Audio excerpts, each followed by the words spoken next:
আসসালামু আলাইকুম প্রিয় বাঘাবাসী, কেমন আছেন সবাই? আশা করি সবাই ভালো আছেন। আমিও আপনাদের দোয়ায় ভালো আছি। এই যে দেখেন আমাদের বাঘার রাস্তার কি অবস্থা। একেবারে হজরত শাহজালাল রহমতুল্লাহের কলেজ থেকে শুরু করে একেবারে আমচত্বর পর্যন্ত অনেক ভাঙা রাস্তা। এটার কারণে অনেক যাত্রী এবং অনেক চালক ভাইদের অতিরিক্ত সমস্যা হয়। এটা আসলে আমাদের বাঘার রাস্তাটা একেবারে খুবই খারাপ অবস্থা। এটা অত্যন্ত গুরুত্বপূর্ণ, এটা ঠিক করার দরকার। কিন্তু আমার আপনার কথাই কেউ কিছু মনে করবে না, বাট আমার তরফ থেকে আমি যতদূর সম্ভব চেষ্টা করি।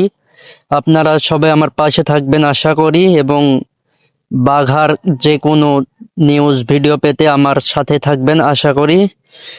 তো আমি আপনাদের দেখানোর চেষ্টা করতেছি, আপনাদের নতুন করে দেখানোর কিছু নেই। আপনারা সবই জানেন যে আমাদের বাঘার এই রাস্তার কি পরিস্থিতি। একেবারে শাহদোলা কলেজ থেকে শুরু করে একেবারে আমচত্বর পর্যন্ত একেবারে রাস্তার অবস্থা খুবই খারাপ।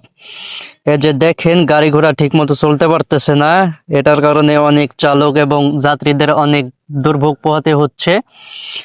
তবে আমাদের কিছু করার নেই, আমরা শুধু বলতেই পারি। এমনকি আমরা বলতে গেলেও অনেক সময় কিছু বাধা হয়ে দাঁড়ায়, তবুও আমাদের কিছু করার থাকে না। কিন্তু আমরা এটা নিয়ে কিছু করতে চাই, কিন্তু করতে পারি না। শুধু আপনারা যদি পাশে থাকেন তাহলে কিছু করা সম্ভব, কিন্তু আপনাদের ছাড়া কেউ একা কিছু করতে পারবে না। তবে আপনারা যদি সবাই মিলে কিছু একটা করেন তবে কিছু একটা হতে পারে। আমাদের এই বাঘার রাস্তা ঠিক না করা পর্যন্ত অনেকেরই অনেক সমস্যা।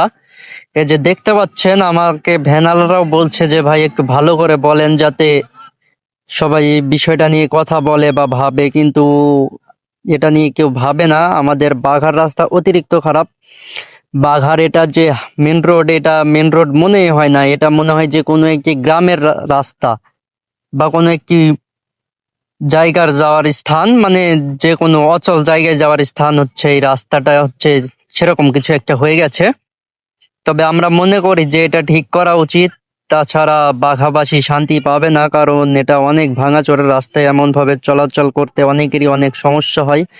অনেক সময় আমরা দেখতে পাই বাঘা হাই স্কুল গেটের কাছে অনেক গাড়ি অ্যাক্সিডেন্ট করে, গাড়ি উল্টিয়ে যায়। তো এগুলা আমাদেরকে প্রতিরোধ করা উচিত, কারণ এগুলা আমাদেরই দেখতে হবে। আমাদের নিজ এলাকা, আমাদের নিজ থানা, নিজ উপজেলা আমাদেরকে দেখতে হবে। বাইরের কেউ দেখবে না বা কেউ করে দিবে না। এটা হচ্ছে আমাদের সমস্যা, আমাদেরকেই দেখতে হবে। তো আশা করি আপনারা সবাই বুঝতে পারছেন যে আমি কি বলতে চাচ্ছি বা কি বলছি। আমি আপনাদের বিষয়টাও জানি যে এদিকে আপনাদেরও অনেক সমস্যা হয়, সমস্যার কারণে আপনাদের বিভিন্ন দুর্ভোগ পোহাতে হয়।